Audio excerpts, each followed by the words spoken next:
একটা জিনিস বুঝি না, বিয়ের পরে জামাইরা তাদের বউকে এত ভয় কেন পায়? বউরা কি বাঘ নাকি ভাল্লুক যে খেয়ে ফেলবে? আমি তো আমার বউকে কোনো ভয়টাই পাই না। এই গতকালকে আমি আমার বউকে একদম ফুল অন কনফিডেন্সে বলছি যে জান আমার থেকে ঠান্ডা লাগছে, বাসনগুলো কালকে মেজে দেব।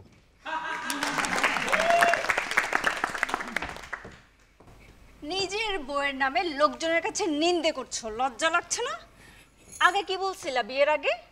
তোমাকে আমি অনেক ভালোবাসবো। এই তোমার ভালোবাসা? আমি কি জানতাম তোমার সাথে আমার বিয়ে হবে? শালার কোন এক বংশের মেয়ের সাথে যে আমার বিয়েটা হইলো। এই ওয়েট, তুমি আমাকে যা বলো ঠিক আছে, কোনো সমস্যা নেই, কিন্তু কিছু হলেই সব সময় দেখি তুমি আমার বংশের লোকজনকে নিয়ে টানাটানি করো কেন? শোনো, টিভি যদি নষ্ট হয় কেউ কি টিভিকে গালি দেয়? টিভির কোম্পানিকে গালিগালাজ করে। আচ্ছা লেকচার থামাও এখন, কিন্তু তোমাকে এখন আমার কি যে করতে ইচ্ছে করছে। কেন? কেন?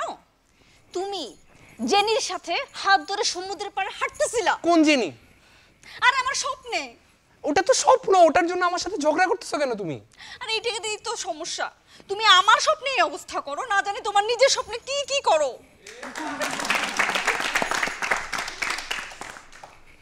আচ্ছা আমাকে একটা জিনিস বলো তো, তুমি আমার এত সন্দেহ করো কেন? না মানে সন্দেহের তো একটা সীমা আছে, তাই না? ওয়েট, কি বললা? সীমা?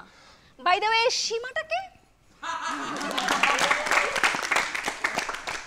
বুঝেন ভাই, এইসব দুষ্টু পানি না খেয়ে বউদের এই অবস্থা এত বক বক বক বক করে। যদি খাইতো তাহলে কি পরিমাণ অবস্থা হইতো উপরওয়ালা জানে।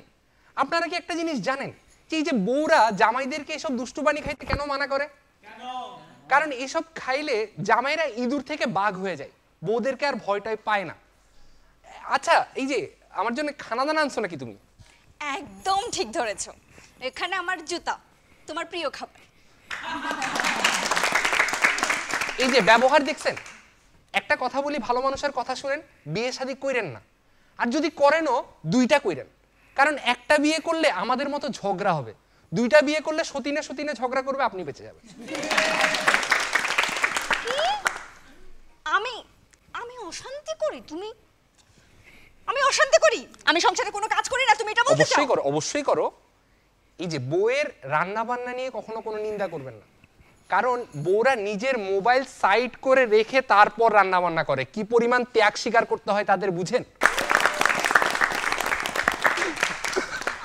তুমি এভাবে বলতে পারলা? আগে তুমি কত সুন্দর সুন্দর কথা বলতে, কত কিছু বলতে আমাকে পটানোর জন্য, না এখন তো কিছুই বলো না। শুনো, নির্বাচন শেষ, প্রচারণাও শেষ।